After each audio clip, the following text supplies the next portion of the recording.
Good afternoon, everybody. My name is Jan Kopřiva, and I'm from Aleph CSERT. I would like to speak to you now about a thing which is near and dear to me. It's OSSTM, security testing methodology. Before we get into it, the obligatory who I am slide. Well, as you've heard, I lead Aleph CSERT.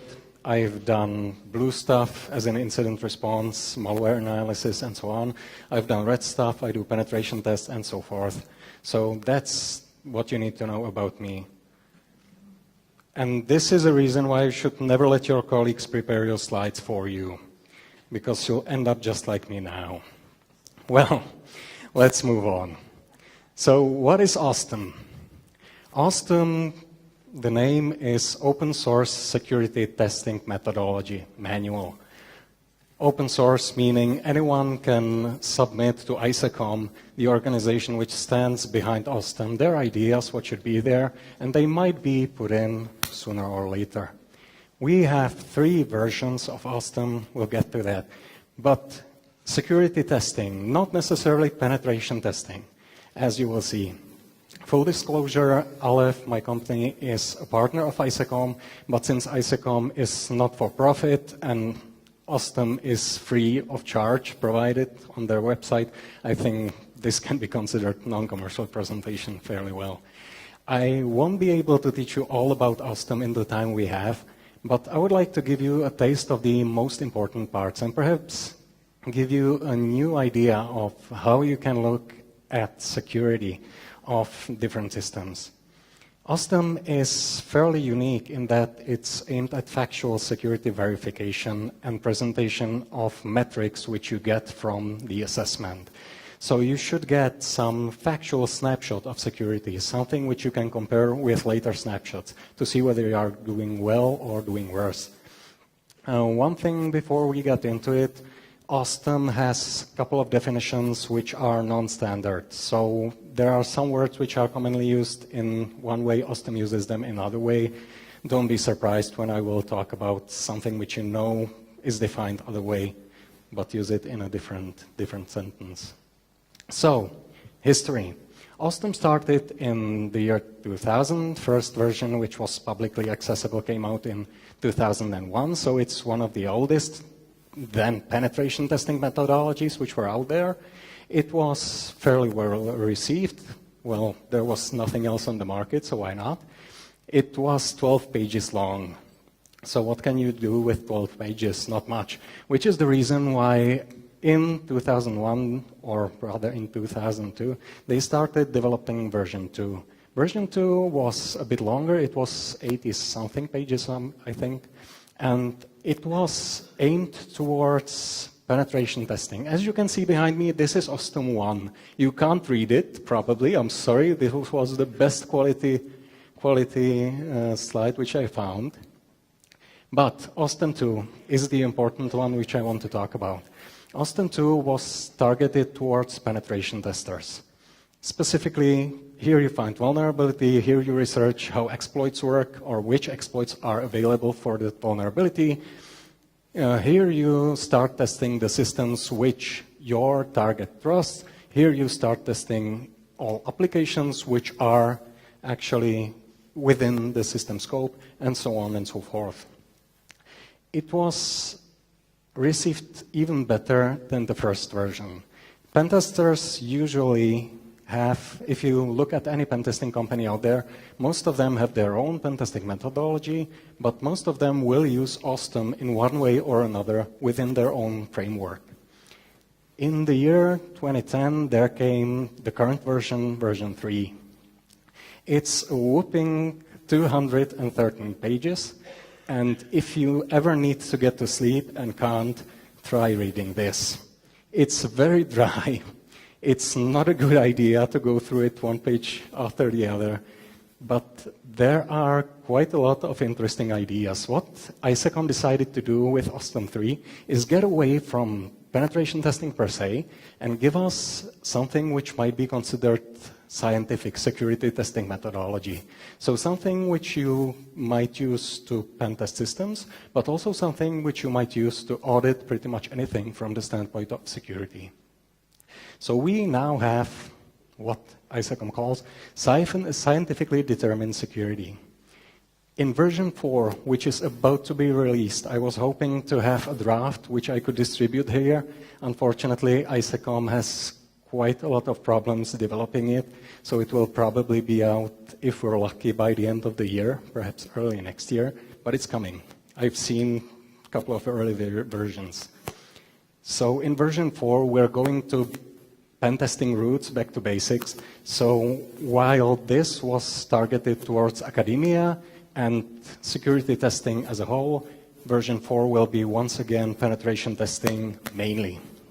Not only, but mainly. So there's something to look forward to. What's so specific about OSSTM? Why am I talking about it? Well, for one thing, it's a security testing methodology which doesn't take risk into account. You might ask, how is this possible? It's because, as you can see behind me, if we look at any security, when we consider risk, we're putting in our own assumptions. Do I know which threats exist out there? No, I don't. I have some risk catalogs, and don't take me wrong, risk is important, the way we measure risk in IT security. But if we take a step back and look at it, what can I do with threats which I know about? I can protect about them. What about the threats I don't know about? And there are a lot of threats I don't know about, so I should be able to protect against those as well. So OSSTM is riskless and non-threat specific, which is actually fairly unique. What does OSSTM give us? It gives us OPSEC, operational security. You might stop and ask me, why are you talking about this? We all do operational security. Isn't this what we do on an everyday basis? And you would be right, but OSSTM goes a bit different way. Let me put it an example.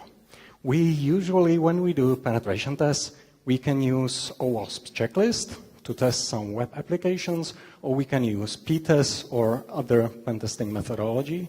But this gives us idea, here are the holes which you need to fill. OSSTM goes a different way. It gives us information about our attack surface. Not that here are the vulnerabilities which can be exploited, but here are interaction points with which some outside influence could interact in a possibly dangerous manner. So it tells you how your attack surface looks, which can be quite important. Manual actually talked about the need to patch. And if I ask you, is it necessary to patch, you would obviously answer to me, well, yeah, that's the security basic. I would argue that under OSSTM, just so you know what mindset you need to have in order to use OSSTM, you don't. Why?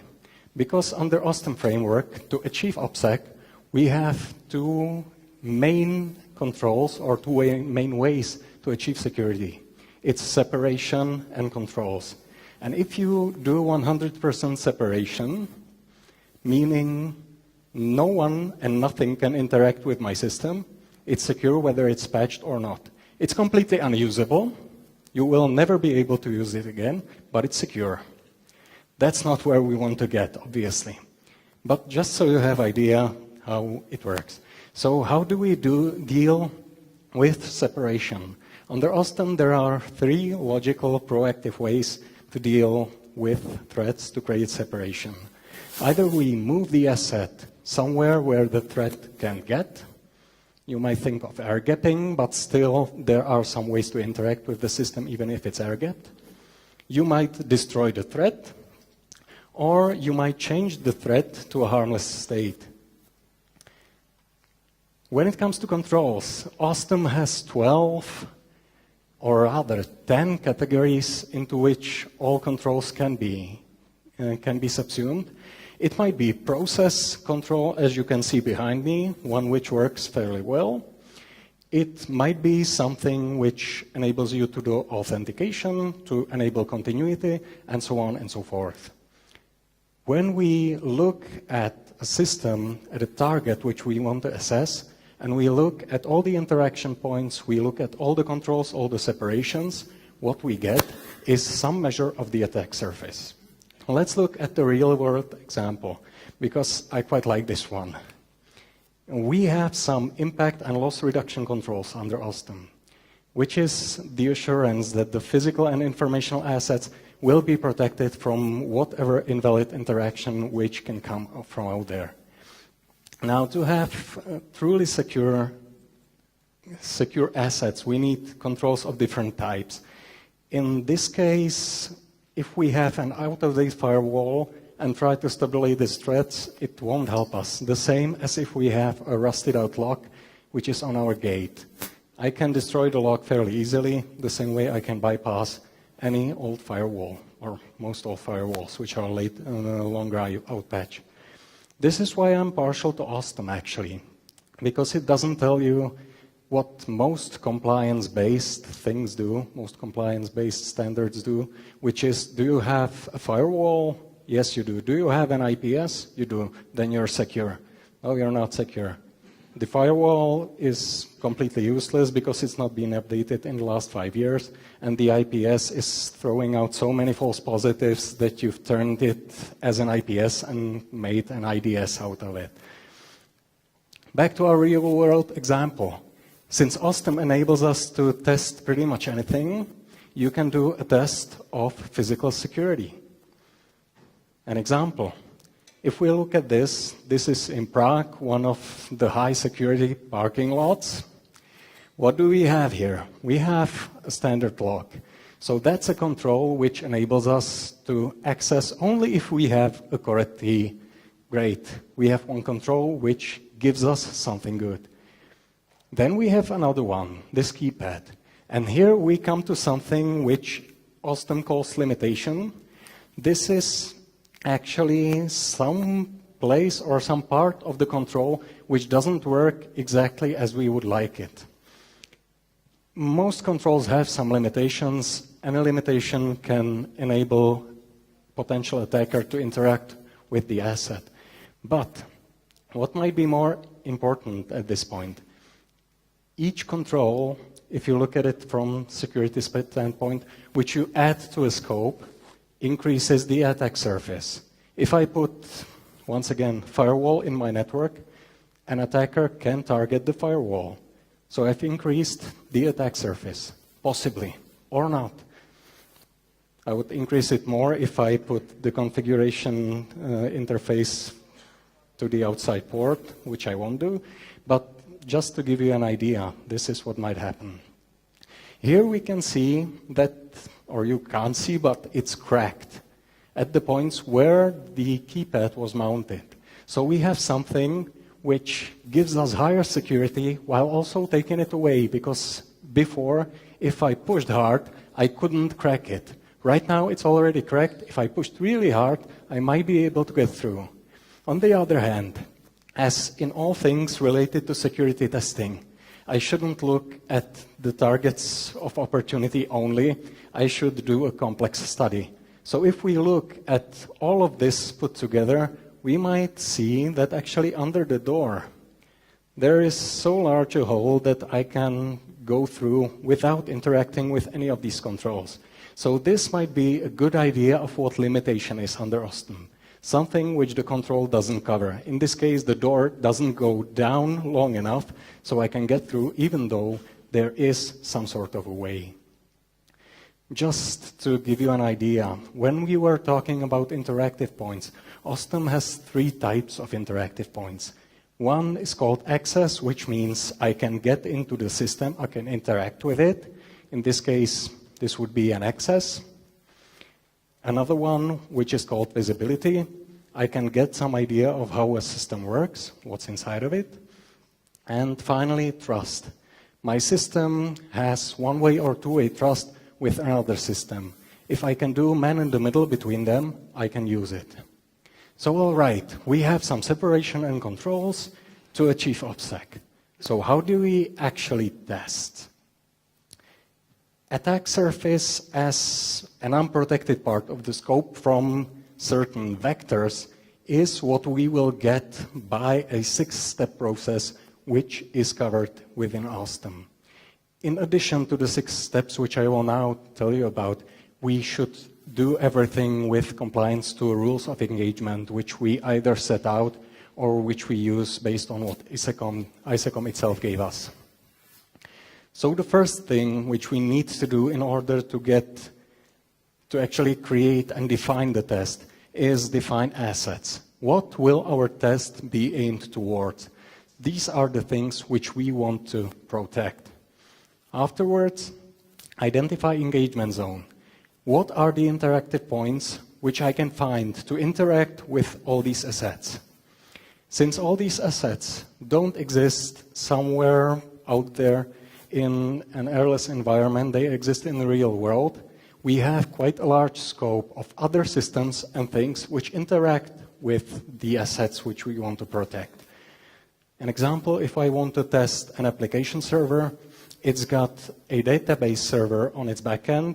It has some, for example, authentication service next to it. It has some APIs to which it connects. All of this is our scope. Within this scope, we need to find interactions which are possible, something which we might be able to use. At this point comes into play so-called four-point process. It's nothing new. It's, if you're doing penetration testing or security testing in general, it's something which you already do. OSSTM just puts it in what they call scientific way and fairly formally. So what do? We do interaction, port scan. I send something, get the response back. From that, I can say how the asset works, how it functions. We can check what's called emanations, something which the target, the asset, is putting out there just from existing. An idea of what it is, probably best example is Wi-Fi. If you are doing penetration test for a company, you might be able to find what Wi-Fi systems or what SSIDs they are using just based on listening to what it puts out there. Besides interacting with the system itself, we have two more ways of identifying possible vectors of interaction or possible ways of interaction. These are called inquest, which is investigating what we can get from other systems about this one, so DNS, WHOIS, and so on and so forth. Obviously, what's in most methodologies called passive footprinting. It might not be so passive, but let's put it to one side. The last thing which combines XYZ in this example is called intervention. We do some man-in-the-middle attack, something which modifies the way our asset is communicating with other asset. If we do all this, we do it, as I've said, every day during penetration tests. We're not thinking about it as something sophisticated, and it isn't. Just so you have an idea how it works, we need to know how we got from A to C, because we've done something, afterwards it responded, and has emanated something into the world. When we have this, we need to identify levels or ways of interaction, so-called channels. OSSTM has 5 different channels which tell us about different types of systems or how they interact with each other. OSSTM goes the way where they tell you it can either interact via human channel, physical channel, wireless channel, telecommunications channel, and data networks channel. It's 8 years old right now. I think this is one of the areas where they will need to do some additions because it's not completely usable right now. I can think of a couple more channels just from the top of my head. But as I've said, it's 8 years old now, and if we limit ourselves to the 5 channels, we can use it still. The last thing which we need to do before starting to test, actually, is define what type of test we will have. We all know the white, gray, and black box, the normal testing done through different ways of providing information to the testing team. OSSTM goes way deeper. It gives us quite a lot of different types of tests. We don't only have a black box test, we have a double blind and a blind test. We have a double gray box, we have normal gray box, and so on and so forth. If we start to test under OPSEC, we have 4 phases through which we go. Induction phase, as we've seen in the 4-point process. Induction phase, interaction phase, inquest phase, and intervention phase. So first we listen to what's out there, then we interact, then we try to check what else we can get from other systems, and then we can try to modify these communications. So what can we get from that? If we look at these are our assets, these are the interaction points which I found through testing, these are the controls which are there, these are the separations. I have a fairly good idea of what attack surface I actually have. The attack surface is sometimes called porosity in OSSTM, and it's described using a metric which is called RAV, R-A-V. RAV is funny because it used to stand for Risk Assessment Value in OSSTM 2, and as I've said, currently OSSTM doesn't work with risk, so even though it's a riskless methodology, we still have RAVs because they've used them before and are completely happy with them. Why does ISACOM say it's something scientific? How do you actually calculate the RAVs? Is it something too sophisticated? Well, yes and no. Just so you have an idea, this is the most complex formula which is in there. You don't need to compute it. There is an Excel sheet which you can use. It will calculate it for you. But this is one of the formulas which can actually give you an idea of, in this case, what limitations you have. So what your controls don't have, which might enable a potential attacker to interact with your asset. Using this, we can determine what we have in terms of our security, or OPSEC in this case. It's a bit reminiscent of CVSS, actually. If you've ever calculated a CVSS score, you can do the same for your security parameter, or rather for an attack surface which you have. So what now?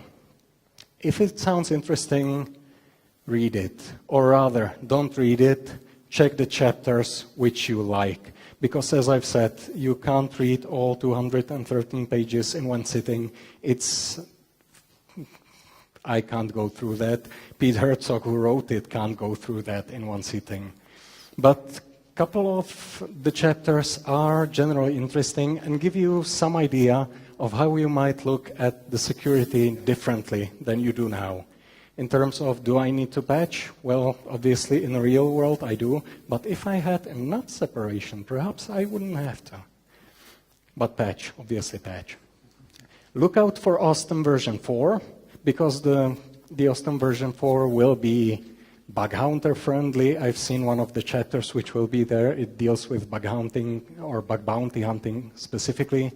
It will be fairly well presented towards GDPR or not GDPR, but privacy assessments.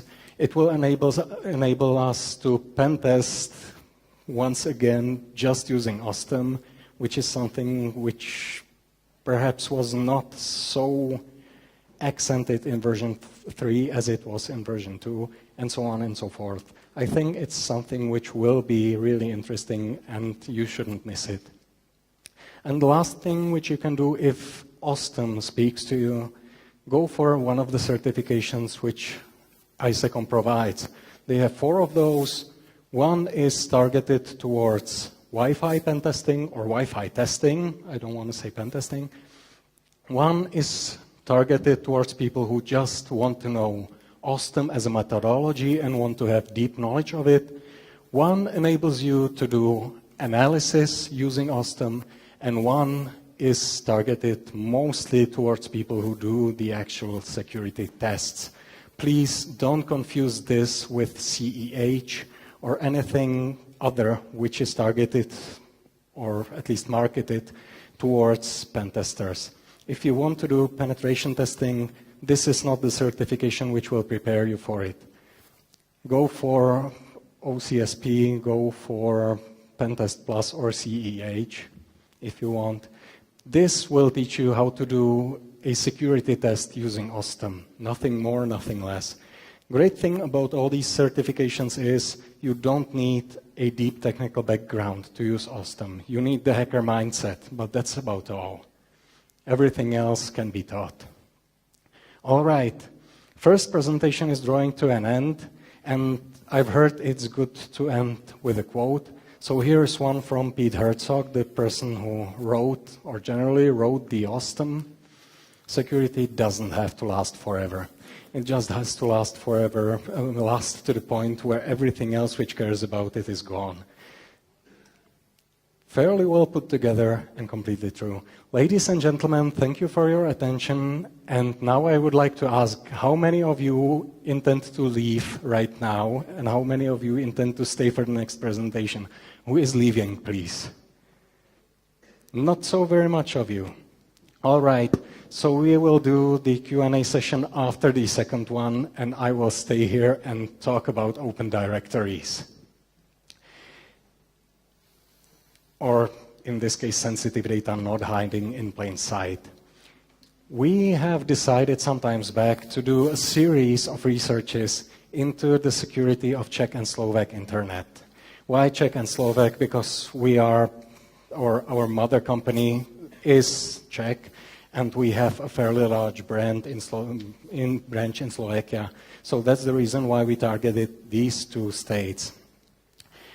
What did we do as a first step? We're looking at open directories. What are open directories? Well, you've seen it all. If you've ever used internet for more than 2 or 3 hours, you must have come across it. It's a directory index which is created automatically by a server, if it is configured to do so. In, I would say, most cases, it's done with the knowledge of administrator. It's done intentionally, as in case of Kali here. Sometimes the administrator doesn't know it's configured in that way, and you can get some fairly interesting information.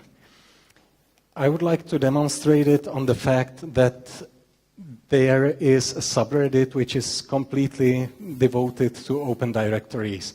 Try and have a look at it. Sometimes you can find fairly interesting data there. But I found an article not so long back where the author said, I really like going through Google and finding open directories because I always have an idea of exploring the unknown earth, the terra incognita. Well, although this is true, it can take quite a lot of time to go through some unknown open directory, because if you have a directory which is called stuff, what will you find there? No one knows. Might be videos, might be porn, might be some corporate documents. Go look. So even though you can find quite interesting data, there might be lions, as the old Romans wrote about terra incognita. So let's look at what we've actually done. During the third quarter of this year, actually we started, when was it? In July, and finished, well, in September actually. Yeah, so third quarter. And we've gone through couple thousand publicly accessible open directories. If there's anyone here who actually does artificial intelligence and could do it automatically, get in touch with me. We couldn't. My knowledge of artificial intelligence is fairly limited, so I've used actual intelligence and hands and minds of my colleagues. We went manually through a couple of thousand of these open directories and found sensitive data on 185 domains. Here you can see the difference between Czech domains and Slovak domains. Why is there so much more data from Czech domains? It's mainly because the testing team was from Czech Republic, and although the languages are fairly similar, they're not identical. And the way which we used to find these directories was asking Google and other search engines, give us open directories which are in ccTLD, CZ, or SK, and have these keywords inside them. So sensitive, secret, photos, financial, and so on and so forth. You can quite well do it for your own native language and have nearly an exhaustive list which you can try. You can't do it for a non-native language. So we finished with just 14% in a Slovak internet. There might be much more of it, but we weren't able to find it. So what did we find? Since GDPR came into effect, let's talk about personal data. They were on 22% of the servers which we've identified. 22% of 185, so it's not that large a number. But it might be interesting to you, what data did we find actually? Some of them should not be visible due to GDPR, but they weren't anything that sensitive. You have, for example, list of people who attended some conference, and you have names and their telephone numbers and their emails. Not great, but who cares?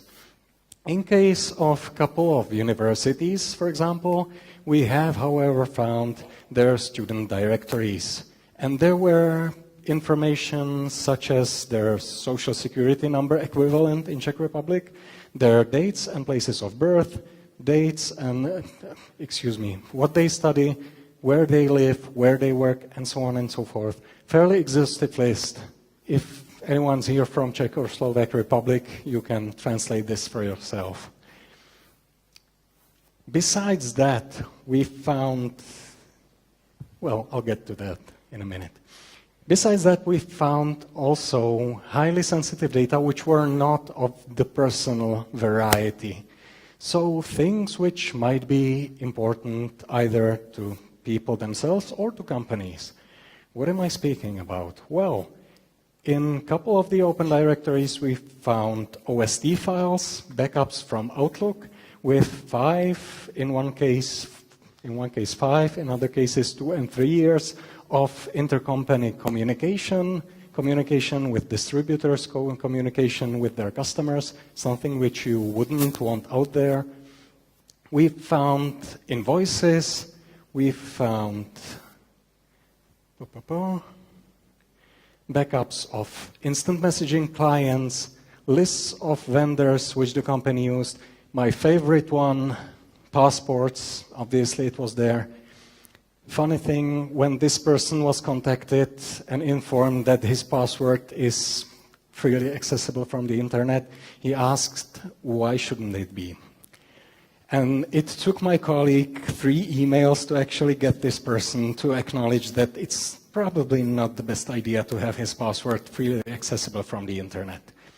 He took it away, but apart from it, there were driving licenses and so on and so forth. So personal identification documents were in abundance. And try this in your own language.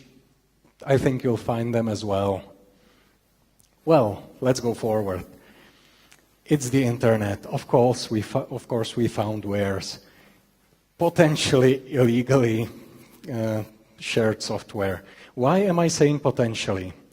I didn't download it, I didn't analyze it. But if it walks like a duck and quacks like a duck, probably is a duck. So in this case, if it has serial numbers for Windows, probably. Again, didn't try them, but the assumption probably holds well. If we find software, we of course find audiovisual content, new television series, new movies, and so on and so forth. There were quite a lot of those. And since quite many countries consider it to be illegal to share anything, but consider it to be perfectly legal to just download, open directories may be a good source of completely legal movies for you. Not saying you should do it, based on your own ethical beliefs, decide for yourself, but in some countries it's perfectly legal to download from these.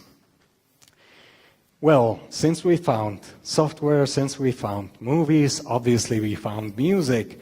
23% of all the servers with sensitive information, most of all. What did we find? A couple of new records from different groups.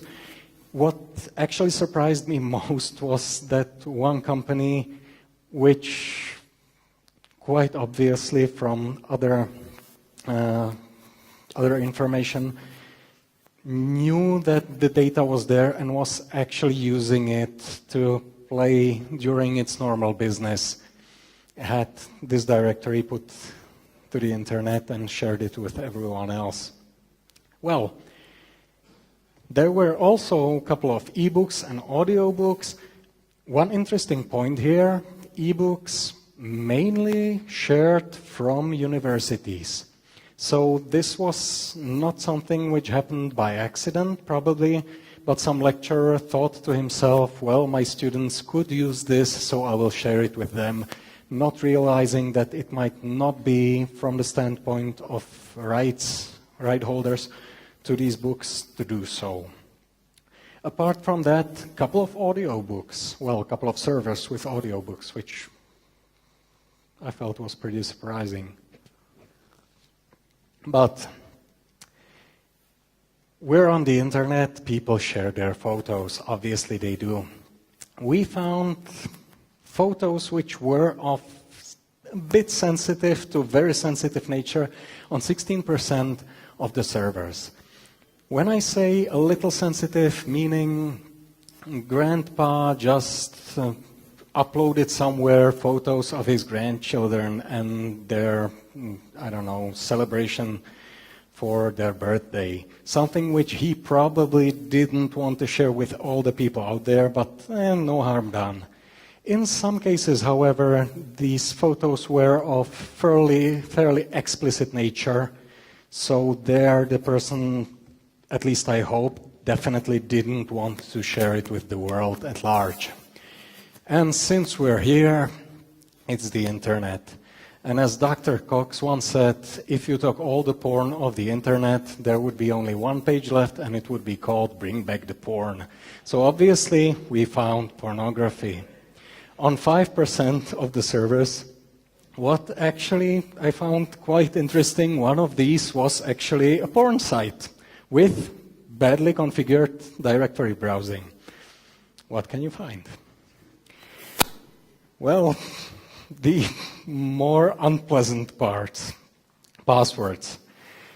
And here I can actually quite well show you how difficult the analysis was actually doing it manually. Because one of these passwords, this one, was actually in a subdirectory called IT, in subdirectory called logs, in a fourth archive file. It was the fifth file. So we went through, I don't know how many thousands of files, but we found it. And it was an administrator password for some internal MySQL admin. Good anecdote, this was a critical infrastructure provider, actually. Apart from that, we found passwords in backups of emails, passwords in text files. Just say to Google, give me passwords in open directories, you won't be too surprised with what you find.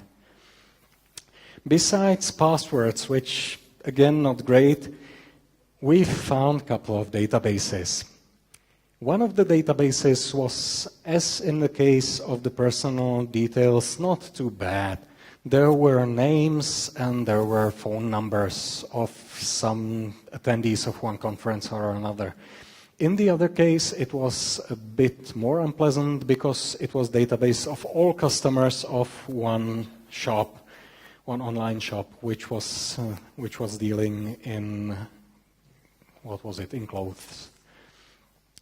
So, I've mentioned that we found fairly unpleasant things, and things which are unfortunate to say the least. It was not all.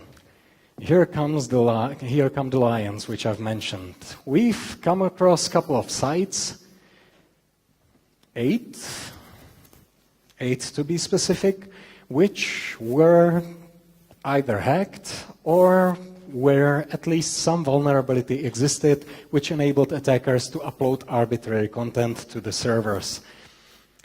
Usually, when script kiddies, when attackers have a chance to upload something to your server, what do they upload? Something which is of either explicit nature or something which at least gives them the feeling, yay, I've hacked it. So we have a couple of fairly interesting visual documents, some of them, as I've said, vulgar, explicit in nature. Some of them are visually quite nice, actually, and most of these were politically motivated. People from Turkey seemed to really dislike one of the servers because it had about 200 of these business cards from attackers. Funny thing, since I've tried to contact the company which actually has this server 4 different times and they never responded, it's still out there if you want to have a look. Well, so about the results, here you have it. Mostly music, but quite a lot of personal information in there. Quite a lot of highly sensitive information in there. So even though I wouldn't have guessed it, there were actually companies and people who were either knowingly or unknowingly sharing fairly sensitive content through open directories. So what did we do with all this information?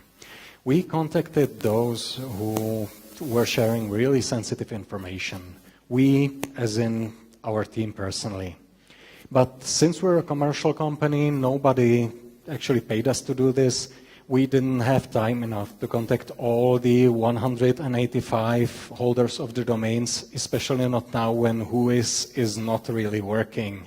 So we've asked our domain registrar, top-level domain registrar, CZNIC, and they were kind enough to help us and actually inform the holders of the domains.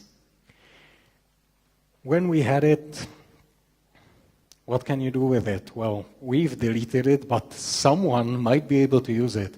If it's company information and you're in competition with that company, there are many ways you can use such information. So we were quite surprised how many or how much sensitive data was actually out there. Perhaps an idea, if you are a young, aspiring security researcher or work in academia and need a project for one of your younger students, have them do this in your own CCTLD. Might be interesting. Thank you very much, ladies and gentlemen. Now it's time for your questions, if you have any.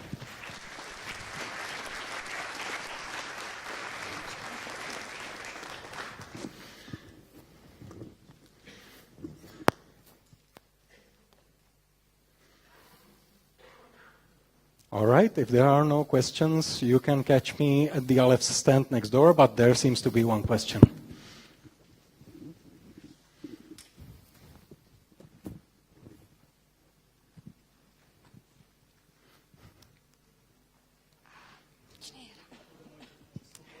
It's coming, don't worry.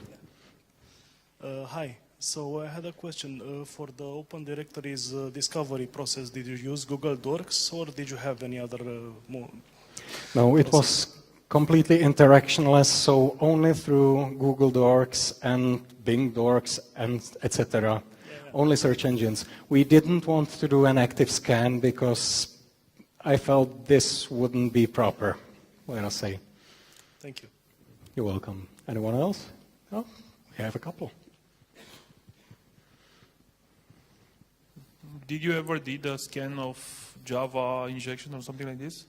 Excuse me? Did you scan those sites also for Java injection, so it's the same result, or? No, only open directories at this point. We have a couple of other research projects in the making. We are currently actually searching for open redirection vulnerabilities in check sites, and we found a couple of tens of those. I found one in or two in fairly large multinational companies, but they haven't patched them yet, so I won't name them. But it actually surprised me how easy it is to find something like that, even on large websites. Go ahead. Okay, so you actually talked about pictures, about sensitive pictures, maybe pornography. What do you do when you find some kind of questionable content like child pornography or basically anything like that? Can you get prosecuted for accessing large amounts of data of that kind, considering that you are actually scanning the whole directories for it? Not under Czech law, because Czech law actually requires you to have the data not just to display it, but to copy it to your own drive, which we wouldn't do. But since we are working fairly closely, we have a CSERT team, and we work closely with our national CSERT and our governmental CSERT. We would obviously report it. They are the ones who deal with actually information of this nature, and they might be able to prosecute whoever owns the server, but I don't think anyone would be so daft as to come after us in this case. Thank you. You're welcome.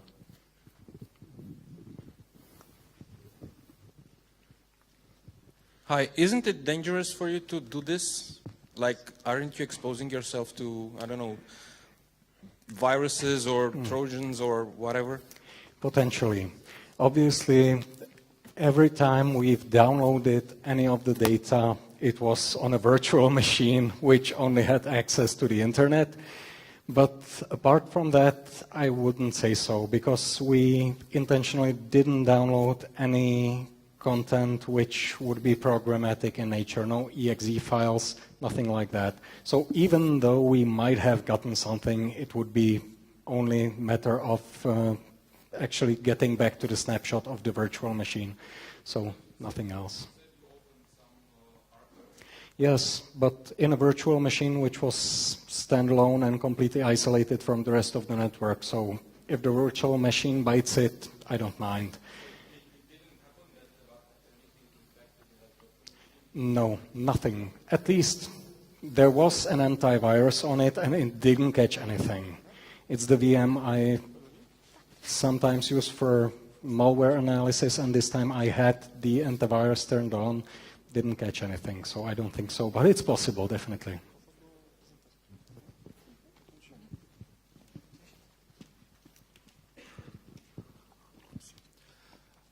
How the affected people react when you contact them?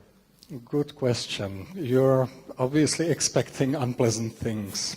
Not that it doesn't make sense. The above-mentioned registrar actually did a security scan of Czech internet quite a while back and informed all the people who had vulnerable WordPress installations, and there came a couple of people yelling at them, "We will take you to court, we will take you to court, how dare you?" In this case, it wasn't so. It's possibly because I've learned from our mistakes, and I always explicitly state in the beginning we didn't use anything illegal or invasive towards your servers, so please don't take us to court. But perhaps since we informed only a couple of tenths of subjects ourselves, mostly the reactions were pleasant in nature. Thank you very much, we didn't know, we will now fix the hole. Best reaction came from an admin of one Czech university who actually found that one of their students made a symlink to her folder for all the folders which were on the server and thus exposed them to the internet. That was quite nice. But there was no one this time who would actually yell at us, "How dare you?"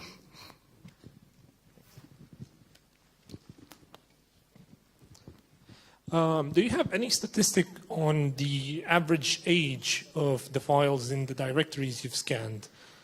Do you know if there are more recent files rather than old files? For instance, you had a picture of a directory that had files from like 2013.